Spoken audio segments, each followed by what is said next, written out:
Hey guys, welcome back to PD 110. I hope you enjoyed your snow day, and more importantly, I hope you enjoyed this course this semester because this is our final week. You have your final exam review and final exam. As I said in the beginning, this isn't one of those classes where you're just taking this course and you're just getting credit for the class and then you never use it again. I hope you gained knowledge in here and picked up maybe new behaviors and that will stick with you through the rest of your life. So I really hope you found this class to be productive and relevant and useful. Moving forward, for this week, the final exam review is completely optional. Again, you do not have to complete this. You won't receive a grade for it. It just gives you an idea of what the exam looks like.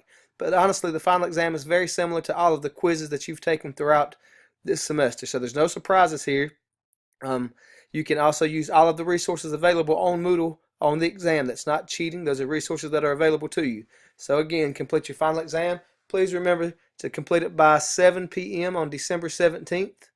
That's a little earlier than what we typically have it in terms of time. Your assignments are always due on Mondays, but I have to submit grades by December 18th, so we cannot be, I can't show any flexibility on that due date. So I really encourage you to go ahead and knock it on out. Don't procrastinate. The quicker you get it finished and the quicker you can kind of put this semester behind you and move on to your next semester. Guys, I've enjoyed working with you. I wish you the best of luck, and as always, if you have any questions regarding this exam, just reach out to me via email. Take care and happy holidays.